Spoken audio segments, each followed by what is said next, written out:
There's a moment when you stop seeing the surface, when her smile no longer seduces, when her curves no longer hypnotize, when her carefully curated story starts to fall apart under the weight of something deeper. You don't know how or why, but something in you shifts.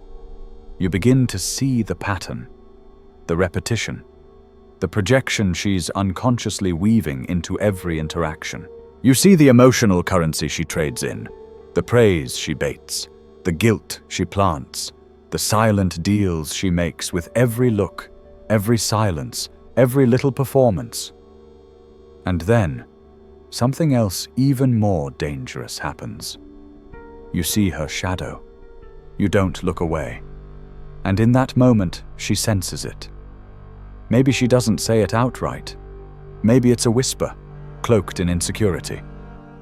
You're paranoid. Or maybe it's laced with venom. You're unstable. You're cold. But this isn't an invitation for connection. It's punishment. Jung once warned, "Those who see too much become dangerous." And you've seen too much. You didn't fall for a dream. You fell for a mask. And once the illusion cracked, once you saw past the Instagram highlights, past the laughter on her lips, past the illusion she desperately needed you to believe, you couldn't unsee the reflection. This wasn't fantasy. This wasn't mystery. This wasn't magic. This was pattern. This was behavior. This was a performance. And the moment you refused to preserve the myth, the moment you stopped playing your assigned role, she struck. Not with knives, but with narrative. Suddenly, you became the jealous one, the angry one, the man who refuses to bend. That is the curse. The moment you see her, really see her, you become a threat. Your clarity becomes her chaos. The deeper your perception, the heavier her sabotage. And when she calls you controlling or obsessive, you don't protest. You don't plead your innocence. You know the trap. Every word you speak in your defense becomes a weapon she uses to reinforce the story she's already crafting about you. The average man apologizes. He says, "I just care about you." He begs to be understood. But she listens without hearing, because in her mind, your insight is proof of your guilt. Jung's insight was clear. Most people only see what they want to see. Few dare to look beneath the surface, and those who do are punished for it. You become the villain, not because you are wrong, but because you are awake. This is the trap so many men walk into. They think that understanding equals intimacy. They believe that truth leads to freedom. But that's not her world. She doesn't live by logic. She lives by emotion. Emotional leverage is her domain, her language, her home. So when you step out of that game, when you stop dancing for approval, when you stop apologizing for seeing clearly, you threaten everything she's built. Because once you expose her projections, her tests, her manipulations, you dismantle the entire system she uses to feel safe. She says she wants honesty. She says she wants a real man. She says, "Just be open with me." But that's not the full truth. Because the moment you show her reality, the moment you hold up the mirror, she recoils, she twists, and she makes you the villain again. Why? Because Jung said it best. People will do anything, no matter how absurd, to avoid facing their own souls. That includes her. Clarity isn't intimacy to her. Clarity is intrusion. It's an invasion. It's vulnerability. It's the collapse of the mask. And in her world, the mask must stay on. You thought you were helping. You thought you were loving her when you said, "You don't love me. You love control." But this isn't love. This isn't connection. This is a power struggle. And when you pulled your emotional strings out of her hands, she had no choice but to turn on you. Because now she has to face the one thing she's never been able to tolerate: herself. She has to look at the patterns. She has to see that her validation addiction runs deeper than her affection. That her chaos isn't accidental. It's engineered. A desperate cry to be noticed, to be held. to be seen, that her love has always been conditional, that her power depends on your confusion. And now you've broken the spell. You've seen through her, and she can't forgive you for that. Most men never get this far, because they think the threat is in what they say. They don't realize that the real danger is in what they see. She doesn't fear your voice. She fears your eyes. She fears you seeing through the drama, through the shame, through the coldness that always follows the intimacy. She fears your insight because it dissolves her power. And when a woman loses emotional leverage, her ego panics. She can't seduce the man who sees the game. She can't guilt the man who doesn't flinch. She can't manipulate the man who stopped chasing her. So what does she do? She flips it. She turns your insight into accusation. Your peace becomes your distance. Your silence becomes emotional abuse. And when she can't control you emotionally, she punishes you socially. She tells her friends. She spins her narrative. He's toxic. He's too intense. He's emotionally unstable. And why? Because Jung taught that everything that irritates us about others is a mirror to ourselves. But she won't go there. She can't. Not until the illusion no longer works. Not until the pain becomes unbearable. Until then, it's all your fault. If she admitted you were right, that you did see her clearly, she would have to destroy the identity she's spent her whole life protecting. And no one burns their mask willingly.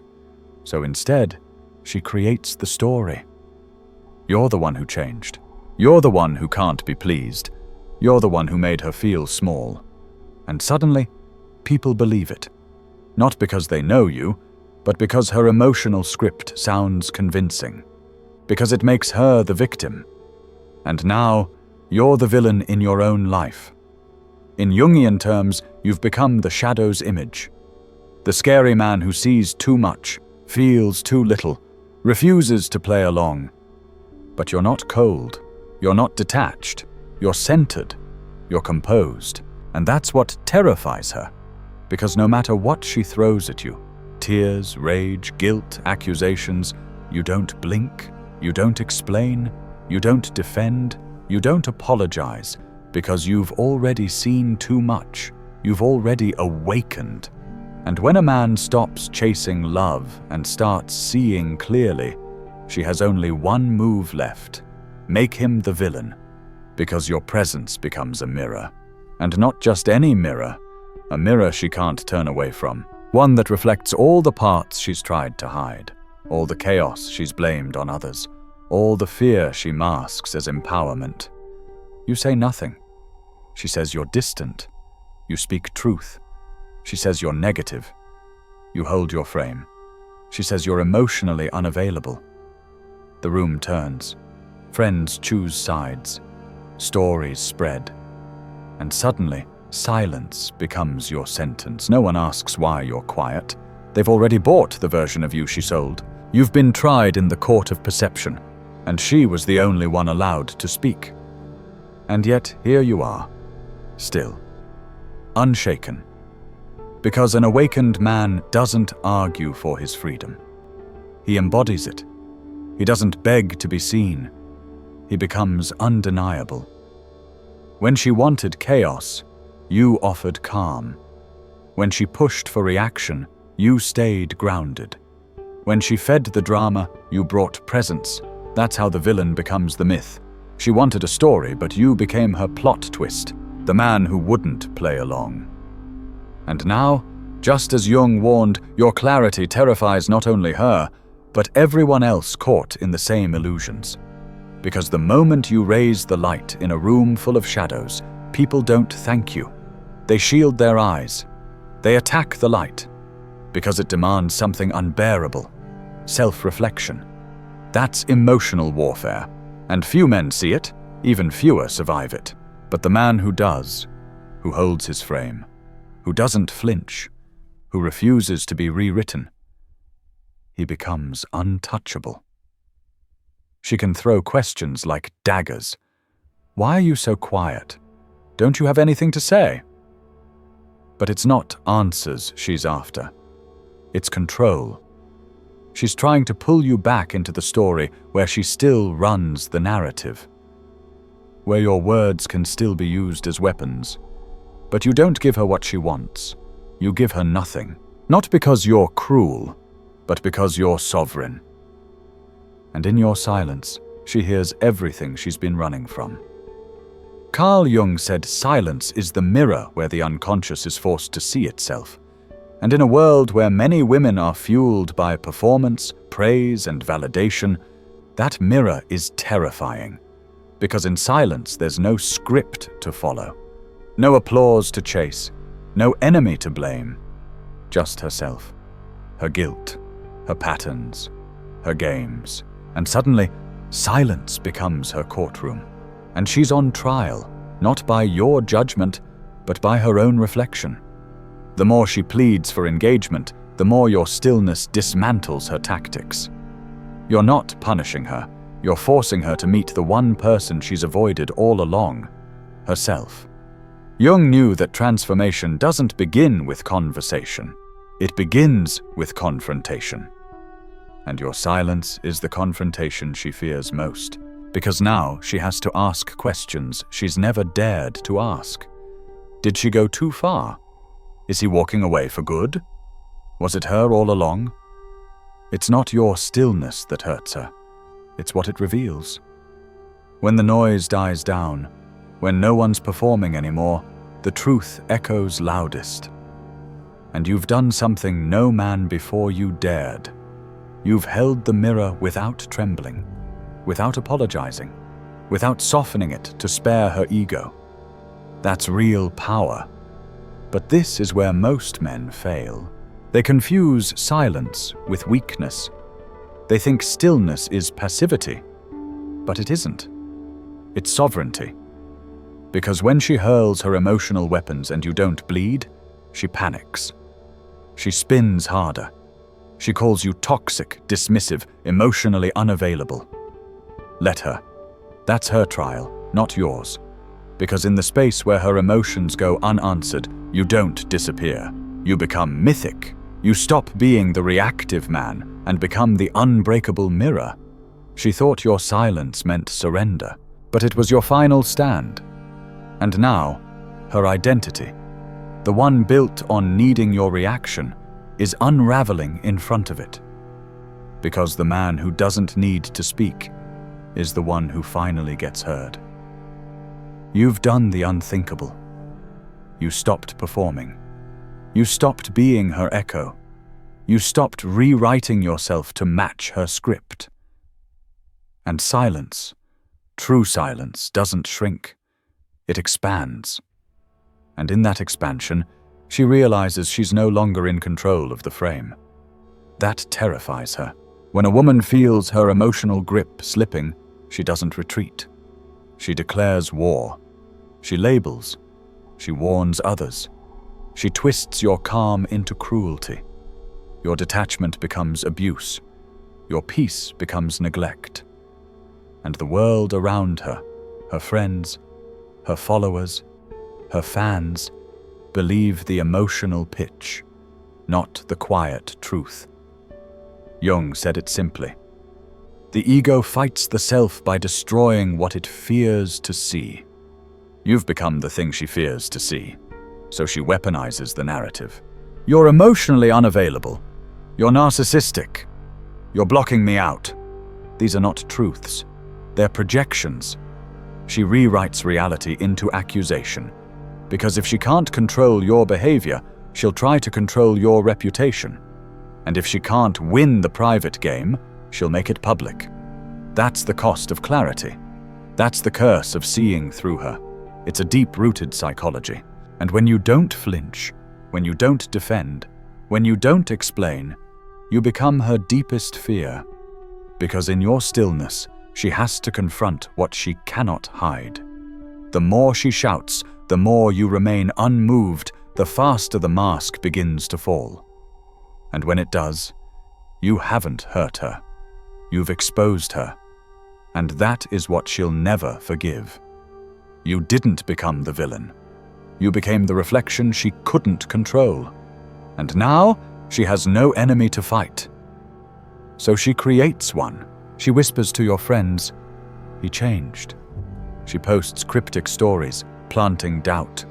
She gathers allies not to heal, but to keep her illusion alive. And while she paints you as the monster, your only crime was refusing to play the role. Jung spoke of shadow projection. When she sees her flaws in you, she tries to shatter you so she doesn't have to face herself. And now you carry her confusion on your shoulders. You walk into rooms already branded, toxic, cold, unstable. No one asks your side, because she's already sold them the story. But here's the key. Awake men don't justify. They exist. They walk into rooms with peace in their silence, not apologies. Because the truth doesn't need a defense. It only needs presence. And if she wants chaos, you become stillness. If she seeks drama, you become mystery. If she demands a reaction, you give her nothing but composure. That's how the villain becomes the hero. You've become the story she can't rewrite, because you remind her that there's something deeper. Beyond the drama, beyond the game, beyond the illusion. And that something isn't you, it's herself. And facing herself is what she's run from her whole life. And now you, in your silence, are the proof that she failed to hide. She sees you everywhere, not because she misses your presence, but because your absence has made her confront the truth. She didn't want your honesty. She wanted your obedience. She didn't want to be seen. She wanted to be admired. She didn't want your clarity. She wanted control. And when you didn't dance for her approval, when you didn't explain your worth, when you didn't bend to her accusation, you forced her to meet the one person she can't manipulate, her own shadow. That's the beginning of the end. Not for you, but for the story she tried to live in. The one where you were the villain, and she the broken angel. The one where your insight was abuse, and her sabotage was survival. But now, that story's dying. And in its place is something far more dangerous. Truth. Your truth. And it stands, tall and quiet, where her accusations echo and find no answer. You've entered a new realm. You're no longer reacting. You're reflecting. You've stopped explaining. And in that stillness, you've become the mirror she can't look away from. Even if she turns from it now, even if she never speaks your name again, she will never forget what it showed her. And long after the storm fades, long after the noise dies, you will remain, not in her heart, but in her unconscious. That's the final law of this awakening. You don't win by persuading her to see you differently. You win by refusing to see yourself through her distortion. Because the moment you stopped explaining, the moment you stopped asking to be understood, you became the mirror she couldn't escape. And it terrifies her. Not because you were cruel, not because you were wrong, but because you were right. And she knows it. Somewhere deep in the silence between her accusations and your composure, she knows. Carl Jung once said, "All consciousness is unconscious in relation to something." When you raise the lights in a dark room, you don't just see her. You force her to see herself. And that confrontation is more than painful. It's existential. You didn't just disrupt her story. You unraveled it. You became the glitch in her emotional matrix, the line of code she couldn't overwrite, the unfinished sentence that won't leave her thoughts. You say nothing, but she keeps trying to draw you back in, not to love, not to truth, but to the dance, the emotional back and forth where she feels alive because she controls the tempo. And you, no longer playing along, become unbearable, not because you're toxic, but because you've become the one thing she can't bend. That's why the world sides with her, because you don't play your role anymore. You're no longer the emotionally animated puppet she can perform against. You are still, You are real. You are watching. And it burns her. She didn't want healing. She wanted a performance, one where your guilt played in perfect harmony with her denial. But now you've broken script. You've exited the stage, and she's left to perform alone. Her audience sees her, but the co-star is gone, and that absence says more than any speech you could have given. You've become the haunting stillness in the background of her noise, the one man who saw and did not blink. And that's what she'll remember. Not your softness, not your warmth, but your refusal to flinch. She won't forget the moment you didn't defend yourself, the moment you saw through her and said nothing, because silence is louder than logic. And in that silence you destroyed the myth, not by fire, not by fury, but by stillness. And still she tries. She labels you to others. She warns them about you. She drips venom in the ears of friends, hinting that you're dangerous, that you're broken, that something about you isn't right. She whispers stories designed to infect perception, because if she can't change you, she'll change how others see you. Emotional triangulation. She reframes your insight as obsession, your discernment as paranoia, your sovereignty as coldness. But the truth doesn't disappear just because she tries to bury it. And the story doesn't change just because she retells it with more tears. Jung said it. The most terrifying thing is to accept oneself completely. And that's what you've done. You didn't wait for her to approve it. You didn't ask for permission. You didn't need her belief to walk in truth. You did what few ever do. You stood still in your own storm. And in doing so, you made her storm irrelevant. She thought you needed closure. She thought you'd come back. She thought you'd beg to be understood. But the man who sees the full picture doesn't return to fragments. You didn't come here to repair her version of you. You came to remember who you are. And now you stand in that remembrance. Quiet, unshakable, mythic. She'll keep the story alive for a while. She has to. Because if she lets go of the villain, she has no reason to be the victim. And when a woman loses her enemy, she's left with her reflection. That's what your stillness did. It didn't harm her. It revealed her. And that's why she can't let you go. Because you're no longer a man. You've become a symbol, a mirror, a reckoning. But here's where it turns. The real reason she still thinks about you isn't because she misses the love. It isn't the laughter or the shared memories. It's not even the intimacy. It's your detachment in the fire. It's the way you stared into the chaos and didn't flinch. You didn't run. You didn't break.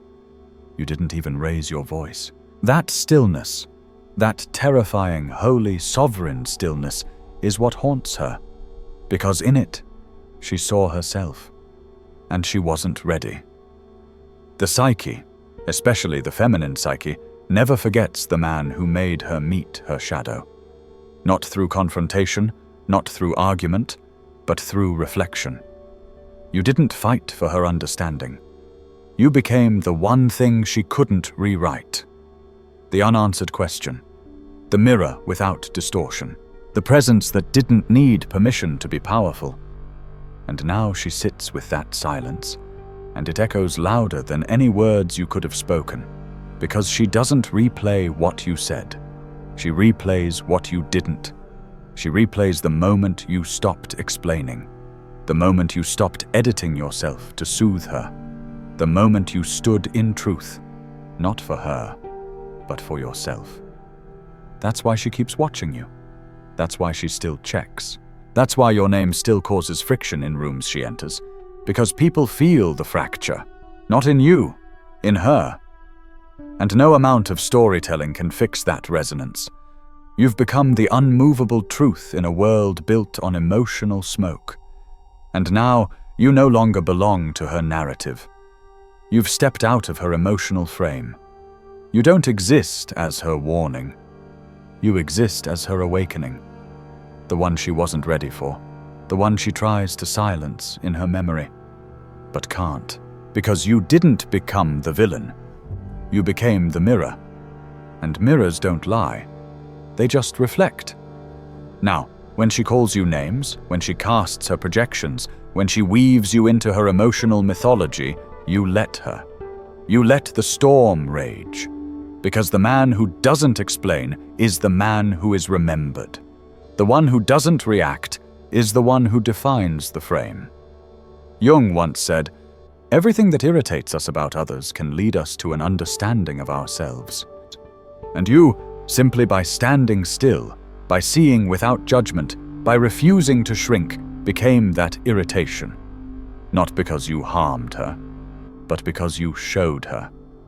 You became her unfinished story, her unconscious reckoning. The story she tried to write ended when you stopped performing. And now, there's no going back.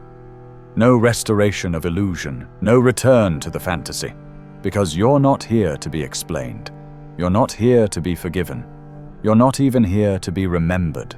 You're here to be real, to be unshakable, to be the reflection that never breaks. She'll call it abandonment. She'll call it cruelty. But deep down, in the silence of her own mind, she knows the truth. You weren't the villain. She was never the victim. You were the light, and light always casts a shadow. And in the end, that's what terrified her the most. Not that you saw her, but that you saw right through her, and never blinked.